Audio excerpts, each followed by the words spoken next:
নতুন করে আমরা দেখতে পাচ্ছি যে আন্দোলনকারী শক্তির মধ্যে বিভক্তি আনার জন্য চেষ্টা করছে। তা আমরা বুঝতে পারি না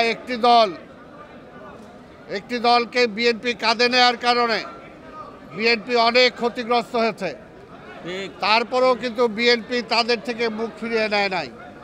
কিন্তু 5ই আগস্টের পরে এমন কি ঘটলো যে তারা বিএনপির বিরুদ্ধে অবস্থান নিল, বিএনপির বিরুদ্ধে অপপ্রচার চালাচ্ছে। আমরা মনে করি এটা একটা সুচিন্তিত নিজেদের শক্তির মধ্যে বিভেদ আনার একটা ষড়যন্ত্র।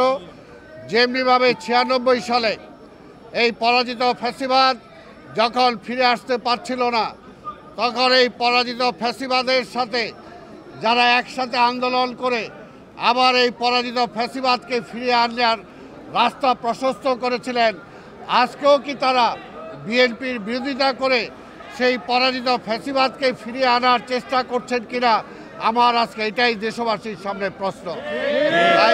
তাই আমরা বলবো বাংলাদেশের রাজনীতি পরিষ্কার। আধিপত্যবাদের পক্ষে যে ফ্যাসিবাদ এবং গণতান্ত্রিক জাতীয়তাবাদী রাজনীতির ধারক যারা, এই দুইটা ভাগে বিভক্ত। তাই আমরা বিশ্বাস করি জাতীয়তাবাদী রাজনীতির পতাকা তলে আজকে দেশ ঐক্যবদ্ধ।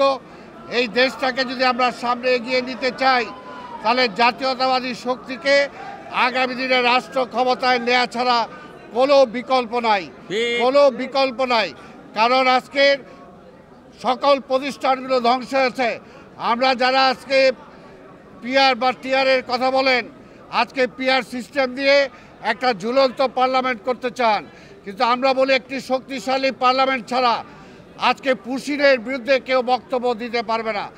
আজকে একটি শক্তিশালী পার্লামেন্ট ছাড়া আমার ন্যায্য পানির হিস্সা কেউ আদায় করতে পারবে না।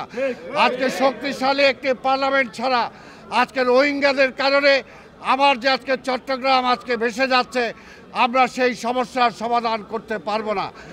সেই কারণে আমরা বিশ্বাস করি সকল ভেদাভেদ ভুলে গিয়ে যতটুকু সংস্কারের বিষয়ে ঐক্যমত হয়েছে সবাই, সেই ঐক্যমতের ভিত্তিতে আগামী ফেব্রুয়ারি নির্বাচনে যাতে আমরা যেতে পারি, একটি নির্বাচিত সরকার আনতে পারি, নিজেদের মধ্যে যাতে কোনো বিভেদ না হয়, ঐক্যবদ্ধভাবে যাতে এই ফ্যাসিবাদকে আমরা রুখতে পারি, সেটাই জন্য আজকের আহ্বান জানিয়ে আমি আমার বক্তব্য শেষ করছি।